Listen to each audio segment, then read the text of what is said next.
Let's work, right? Solid tayo. Please. Bingo, please.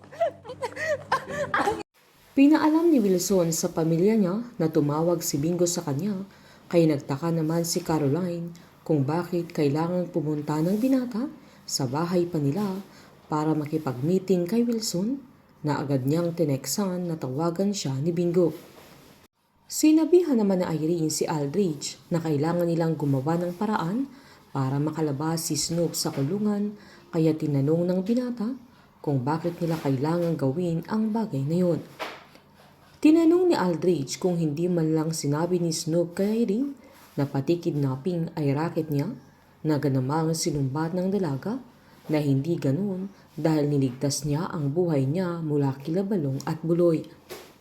Nahalata ni Aldridge na sobrang concerned sa Irene kay Snoop, na mangiyak-ngiyak na din siya sa kaiisip sa binata na ang alam lang niya ay kailangan siyang gumawa ng paraan para matulungan niya si Snoop, na pwede pa nilang hanapin ang nanay ng binata sa probinsya para masiguradong okay lang ang kalagayan niya, na kahit ito man lang ang magawa niya ay makatulong kay Snoop.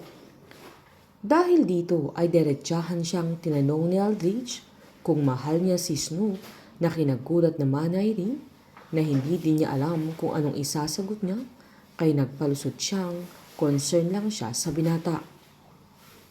Habang binisita naman nila Lola Nene at Monching si Snoop sa kulungan, na agad namang nagpasalamat ang binata dahil napagaan nila ang loob niya, na hiniling niyang wag na nilang iparating sa nanay niya na nakakulong siya dahil ayaw niyang mag-alala pa, lalo't may sakit pa ang matanda.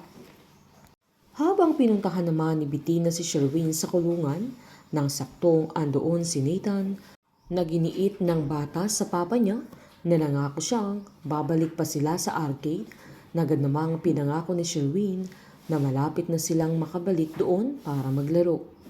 Masaya si Nathan nang makita niya si Bettina, kung saan sinaad pa niyang malapit nang umuwi ang papa niya.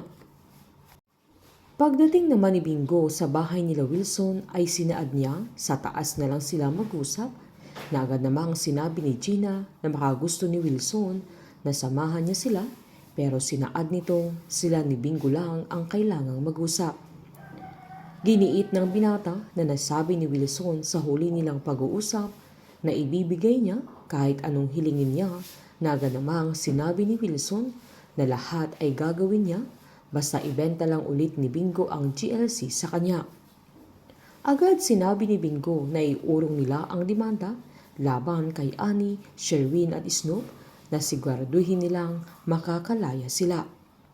Sinaad naman ni Wilson na kung yun ang gusto niya, ay sasabihin niya sa abogado nila na bawiin na ang lahat ng sinampang kaso laban kila Annie. No choice na si Bingo sa mga sandaling yan, na mas mahalaga pa rin sa kanya ang pamilya niya at ang mga taong mahal niya kesa sa kayamanan. Ito naman ang pinakahihintay nila Wilson, pero wala na silang sapat na yaman para mabili ulit ang GLC mula kay Bingo, na si Caroline ang gagamitin nila para tuluyang mabawi nila ang kanilang kumpanya.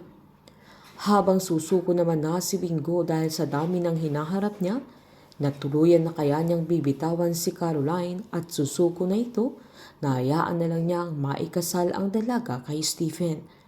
Painit ng painit ang mga tagpo, sabay-sabay po nating subaybayan ang advance episode at ang nalalapit na pagtatapos ng Can't Buy Me Love dito po sa aking channel.